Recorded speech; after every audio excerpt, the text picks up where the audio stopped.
Hello, everyone. Thank you for honoring me with some of your time today because I know how valuable time is in our life, especially our lunch break. I know how important it is to us. So I really appreciate it. Thank you all very much. So today, I need to share my screen. Okay.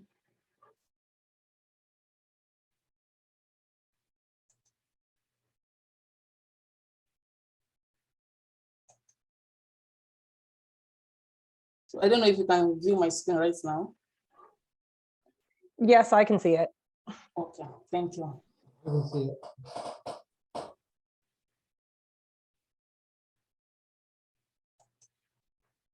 So my name is Nusirat Gidado, and I want to talk on the topic ethical vegetables in combating food insecurity among immigrants in Canada. This topic stems from my work with a farm in Ontario, which involves growing Afro-Caribbean crops in Canada, because mostly these crops are usually imported in either frozen states or non-fresh states due to distance. And at the same time, they are expensive to the end users.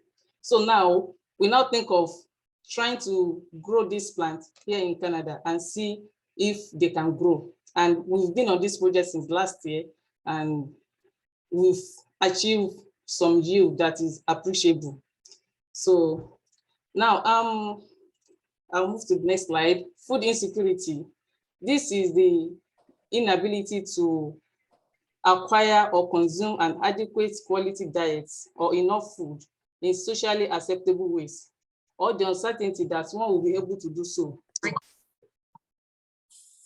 Household food insecurity is often linked with several factors, such as income, employment, race, ethnicity, or disability of the people.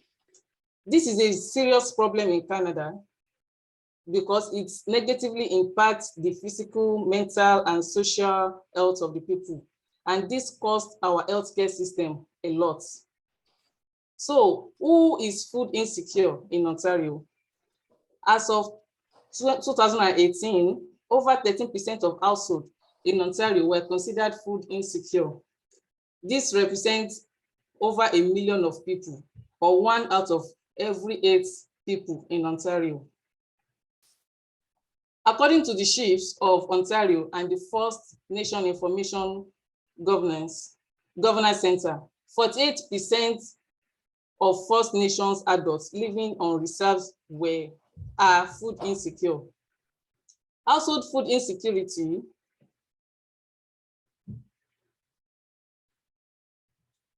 So household food insecurity in Canada is measured by Statistics Canada using the Household Food Security Survey Module, HFSSM, on the Canadian Community Health Survey. The number of people, like household food insecurity experience can be categorized into three.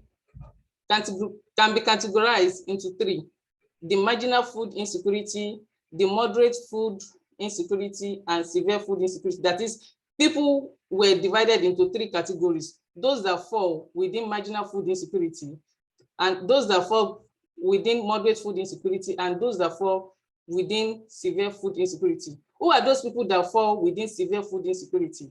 They are those people that, sorry about that. So there are those people that miss meal. They miss meal, or they have reduced food intake, or at most they go at the most extreme, they go days without food. While those that fall within moderate food insecurity are those that compromise in quality of food due to lack of money for food. While those that fall within marginal food insecurity are those that worry about running out of food, or those that have limited food selection due to lack of money for food. So according to this graph, the people that fall within severe food insecurity, they are about 7.5 million, as at 2008, and 2007 to 2008, 2011 to 2012, they are a little bit lesser, about 7 million, and 2017 to 2018, they were a little bit higher. And this is due to the COVID-19 outbreak. So they're a little bit higher than the previous year. While those that fall within moderate food insecurity, they are more than 20 million as of 2007 to 2008, and 2011 to 2012, they were a little bit higher, about 25 million, and 2017 to 2018, they were higher also, about 27 million. And those that fall within marginal food insecurity, that is those that worry about running out of food, or those that have limited food, they are about 35 million people as of 2007, 2008, and 2011 to 2012, about 3.9 million people, and 2017, 2018, about 4.4 million people. So as you can see, food insecurity is going higher day by day in Canada. So the percentage of community with food insecurity in Canada, so from my research, I discovered that the white has about 11.1% food insecurity. The black were about 28.9% food insecure. The eastern people, so these people, they are those that they are the immigrants. So they're about 11.3%. The South Asian people, about 15.2%. Arab and West Asians, 20.4%. Indigenous, 28.2%, and others, they are about 16.7%. So with according to this data, I realized that we have the highest number of people that are food insecure, the highest number of community that are food insecure, they are the Black, and followed by the Indigenous, then followed by the Arab and West Asians, followed by others, and South Asians. So as you can see, these people, they are mostly immigrants. They are mostly immigrants in Canada. So now, this is about the food bank use in Ontario. This is specifically in Ontario between April 2020 to March 31st, 2021. And we are right, there is an increase of 10% compared to the previous year. And the Ontario Food Bank was visited more than 3 million times throughout the year, an increase of 12% over the previous year. Sorry about that. So this is the food bank use data. So, and I realized that 86% of food bank visitors are renters and social housing tenants. So this is as a result of low income among the people. So what are the causes of food insecurity? Mostly the cause of, I just bring out the major causes of food insecurity among people in Canada. But mostly I focus on immigrants. So the major causes of food insecurity include low income, unfavorable weather conditions, and high importation tariff, because the immigrants, they might want to eat their local food, and importing such food here is kind of expensive, and at the same time, it doesn't come in the fresh states. And as well know, Canada is the home of immigrants. So it is true that the minimum wage across Canada is $16 an hour, but due to the economic situation, the income of some people is indirectly proportional to the expenses due to an increase in the cost of living, such as gas, food, and accommodations. Africa, being a tropical country, has a favorable climatic condition to grow some plants throughout the year, in contrast to Canada, which has some unfavorable weather conditions, such as winter. So this discourages people from growing, except those that can afford the greenhouse mode of those that can afford greenhouse. So this brings me to my third point, which is high importation tariff, because not all crops can be grown here all year round. So most foods were being imported into Canada, and this is quite expensive, and they don't come in their fresh taste.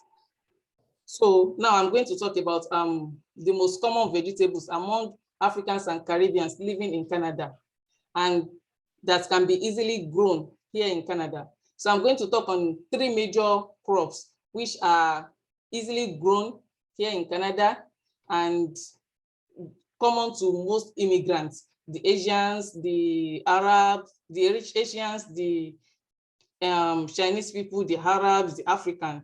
These 3 crops are majorly common between them and the Indians. So I'm going to talk about jute, Cocorus solitorius, okra, Abemuscus esculentus, and amaranth, Amaranthus hybridus. So for the amaranth, we have several species of amaranth. So I'm going to talk on Amaranthus hybridus, which is the most common one and general among immigrants, and even people like and even not Americans, it is common among them. So the jute, Cocorus solitorius, is an erect herbaceous plant, fairly branched, and grows about 1.5 meters high. However, if grown for fiber production, because it can also be grown for fiber production, it can reach height of up to 4 meters. The taproot leads to a sturdy and hairless stem, which is green with a faint red brownish hue. Sometimes they turn little woody on ground level. So they can also save our forest for the Cocorus solitorius, although majorly it is an annual crop. So it is 100% biodegradable. I think this thing is blocking. Okay, so they're 100% biodegradable, recyclable, and they are also environment friendly. So they can easily degrade, which is very good for our environment. They are natural fibers. They are natural fiber with golden silky shine, and it is the second most important widely cultivated vegetable fiber after cotton. They have high tensile strength with low extensibility. This helps to make best quality industrial yarn and fabric for packaging.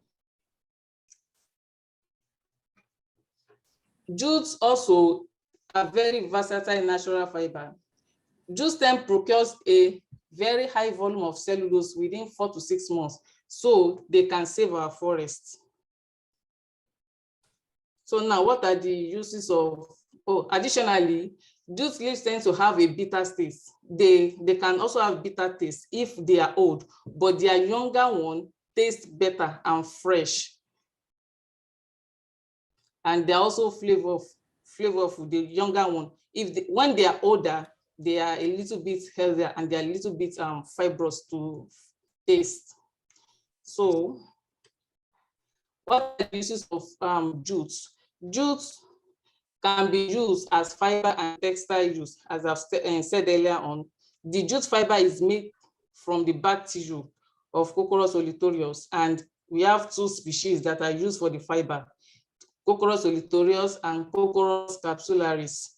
Especially in South Asian country, the jute fiber, they are made from the Cocorus solitorius.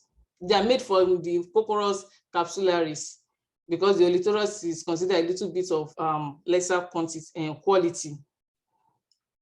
Finished fibers from jute, they are golden and silky with a length of up to 3 meters and with a diameter of 2.4 micrometer.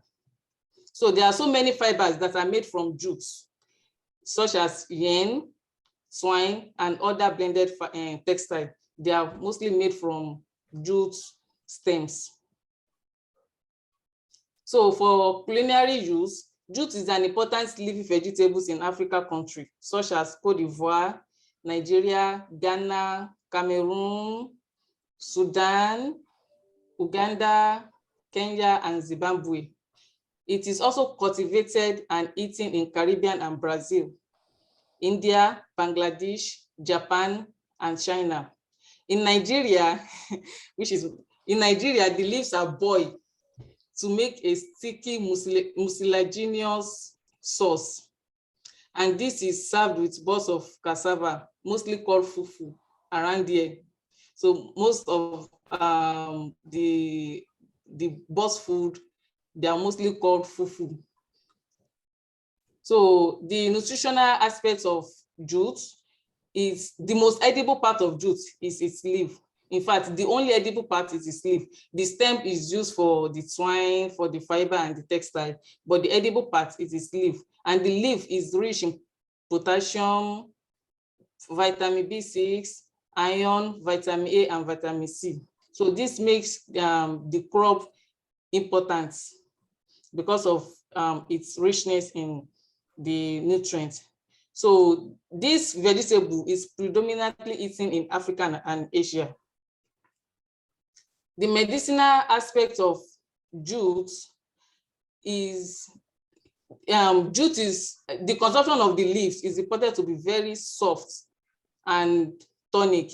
So among the folk, it is a remedy for pain, fever, dysentery, pectoral pains, and tumor. I don't know much about that actually. That's what I found from my research. But personally, like when I feel I'm too full, or maybe I have, when I feel like I'm too full, or I really need to detoxify my body, I just cook the jute and drink it. So I blend it, cook it, and drink it. It really flush the system away, and I feel relaxed. So personally, most times that's what I use it for. And actually it works for fever also, drinking it and sometimes eating it with food. It works for fever. So now I'm moving to okra, which is the Oscus esculentus. This is a herb extensively cultivated for its fruits. And these fruits are consumed as vegetables. They are also used for fiber production as a medicinal plant. So okra, mallows, cacao, cotton, and several other plant genera are part of the large mallow plant family, which is also known as the Malvaceae. Also, with a closer observation of flowers of either an okra or cotton plants, we notice there is a resemblance to a familiar garden plant, which is hibiscus. So the term okra mostly common refer to the edible seed pod of the plant. So the most edible part of the okra is the seed pod, the fruit, though some people eat the leaves also, but mostly the leaves and the fruits are the edible parts of okra. So okra is nutritious food with many health benefits. It is rich in magnesium, folate, fiber, antioxidants, and vitamin C, vitamin K1, and vitamin A. So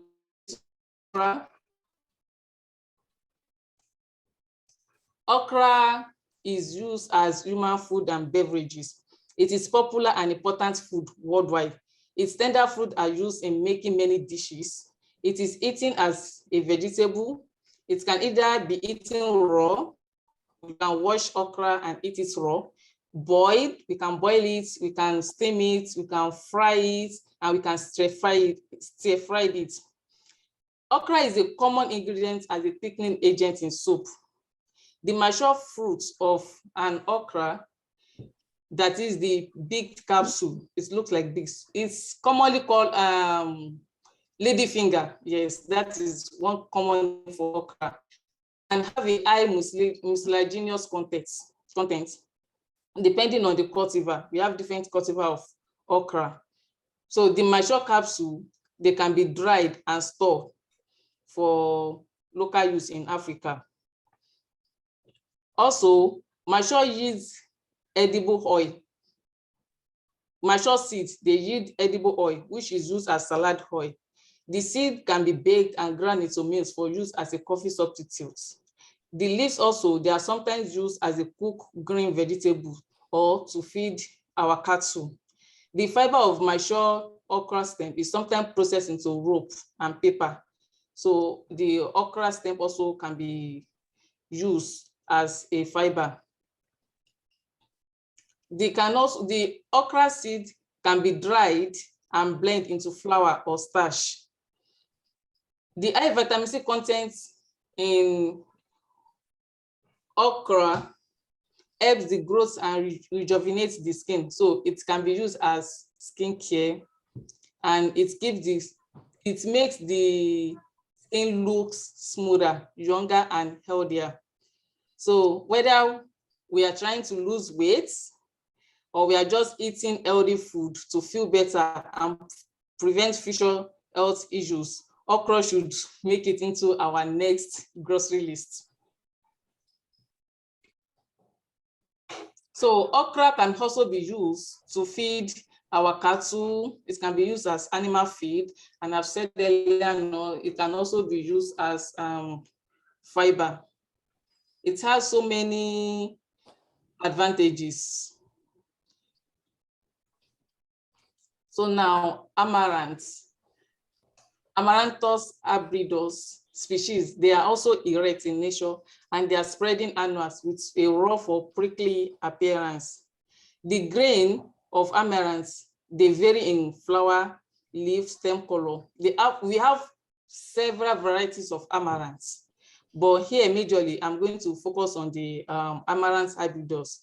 That one is green, mostly green in color, and sometimes they have some touches of purple coloring or maroon, something like that, coloring in their body. And that is the major plants for my research. Some varieties of amaranth, they have green flowers, and some are more golden. Some of the deep crimson varieties can be very striking when in full bloom. Some species of amaranth can be very beautiful. We can use them as in decorating our garden, though not all species of amaranth is edible. The height of the plant varies between 0.3 meters and 2 meters, depending on the species and growth habitats.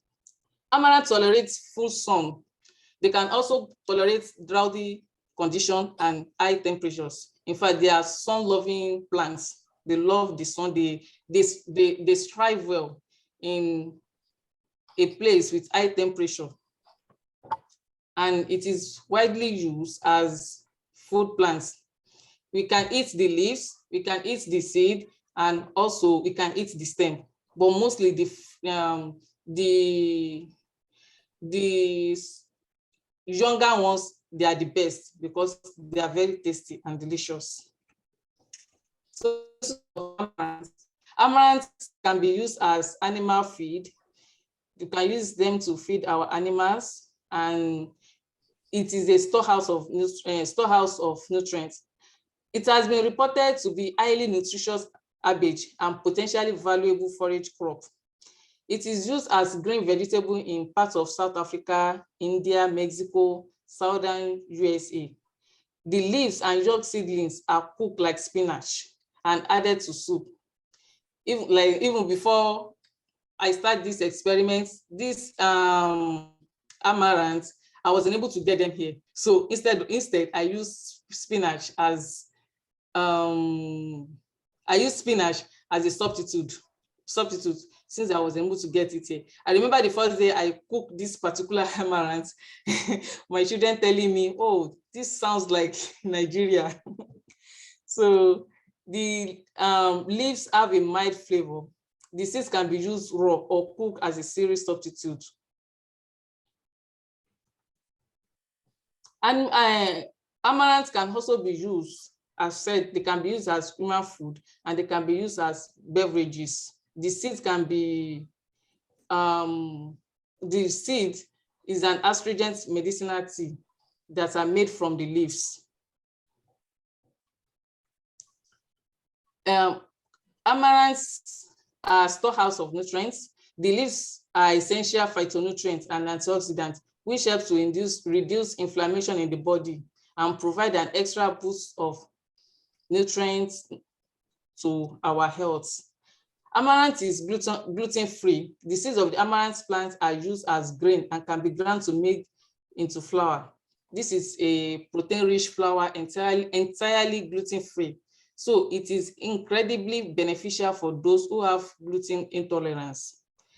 Amaranth leaves also, they are rich in protein because the leaves and grain are rich in protein, leaving behind even oats as a protein-rich grain. Receiving protein from a plant source is considered much healthier than obtaining it from an animal source, as the former, that is the plant source of protein, has no fats and cholesterol. Having a protein-rich diet leads to suppression of hunger as they reduce insulin level in the blood and keep us feeling full. Amaranths are also easy to digest because they offer to the convalescent, people that are recovering from illness, they offer to them easy digestive system. They can easily be digested and they help treat diarrhea and hemorrhage. So regular consumption of amaranth has been known to benefit digestion. Amaranth leaves are known to also, they have bad cholesterol. So it is good for people that are diabetic and people that are trying to lose weight. They also are high in fiber. They are rich in insoluble and soluble fiber. So eating fiber helps us, since eating fiber helps us to reduce weight and ward off heart disease. So amaranth is also good. Amaranth is also good as, okay, they have high fiber, I think. So this is part of my work, part of the work done, because we've started the research since last year. So these are amaranths grown hydroponically in the house. We try to see if they can grow indoor. So this is an amaranth plant grown indoor, and these are pepper. I didn't talk about pepper here, but we just try to plant the pepper indoor and see, then transfer them outside, because part of what we notice here is that pepper is like hot pepper. This particular species is Scotch bonnet. So we started this around February. I started planting this around February to be transplanted outside during summer period. So we have two different types of experiments we're trying to do, our garden experiment and also farm experiment. So this is the garden. We are trying to plant some vegetables and crops here in the baskets. So this is like, and we don't want our garden to just be like that. So we want to decorate it in a way to be appealing. So these are the pepper being transplanted. So these are mulch to demarcate. And here we planted the amaranth here. Here we planted jute. In the bags, we planted different types of vegetables also, not only amaranth. We planted celosia, we planted amaranth, two different types of amaranth, the green and the purple one. And there is the farm. On the farm, we practice a non-tilling method. We don't want to disturb the biomass of the land. So we want to keep the biomass of the land intact. So here is the laborer working on the farm. We just lay some tarp on the farm. Each bed is 100 by 6 feet long. And in between each bed, there is a mulch as a pathway for anybody who wants to work on the bed. So these are work going on the farm. And these are the pepper. They are already bringing out some flowers, although I think these are very early because after some time they stop flowering, and again they started flowering again in preparation for the fruits. And this is also okra. So these are just pictures of the work I've done so far. These are the amaranths on the farm. They are already, in fact, we've already started harvesting them. We've already gone to about 2 types of harvesting on the farm already, 2 different, in fact, 3 different times. We've harvested 3 different times. These are about 2 weeks after planting, because the first harvesting was done 3 weeks after planting. So these are the amaranths ready for harvesting. And this is an example of a dish from amaranth leaf. Thank you all for listening.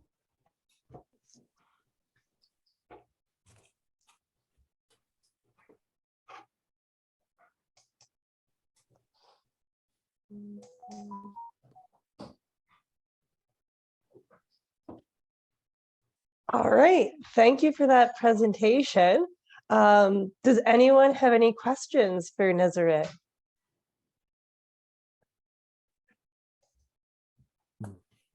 Sorry, I have a question. Are these crops commonly grown? I mean, would you be able to see these crops in Ontario, in any place?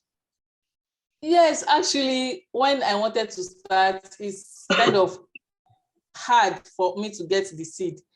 But we ordered for the seed, but not in Ontario. It was okay. in BC or somewhere like that. But I ordered for the seed online in Canada, but not in Ontario. Okay.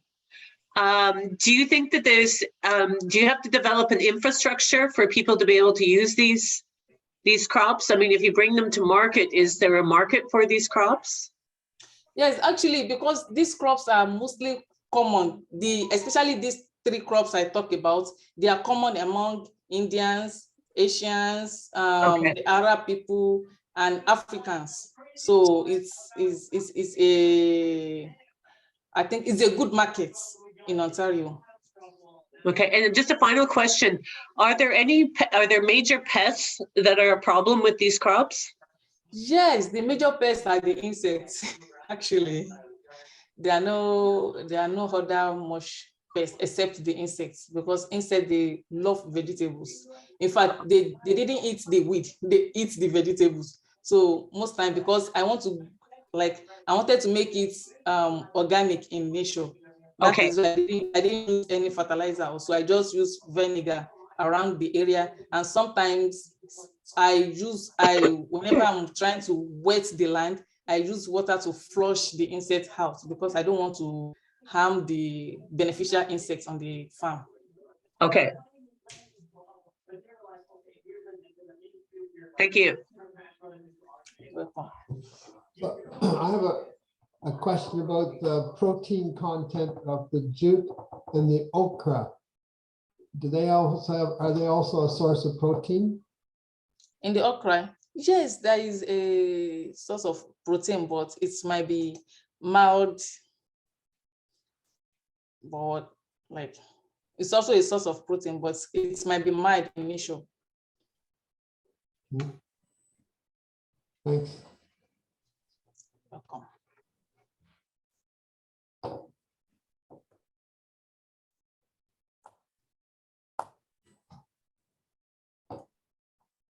Maybe another question. Unless you've said this earlier, but can these products be bought at some of the stores in Ontario? Yes, as I've said earlier, there are so many, since Canada is a home of immigrants, this crop, especially jute and amaranth, they are notable among the Arabs, the Asians, and the Africans. In fact, before I even went into this research, I tried to make inquiry about all this, because if I go to my regular stores like Freshco, I get okra there, and I notice all the okras, they are being imported from India, and even the jute, it's called Molokia. It's also imported from India. Yes. So then I realized, since we use this big amount of money importing this thing into Canada, why can't we grow it here and make it available for the people instead of, and as a result, it's a means of employment for the people here, instead of going all the way to import them. And sometimes those things, they get stuck at the border. It gets stuck there. So instead of going through all the trouble of importing and the likes. We can easily grow them here and make it available for people here. Okay, yeah, thanks.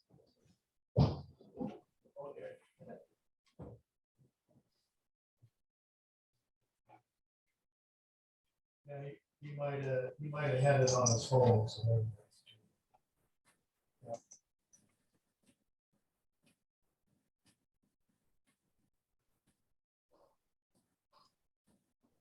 Yeah, okay. Do we have any more questions for our presenter?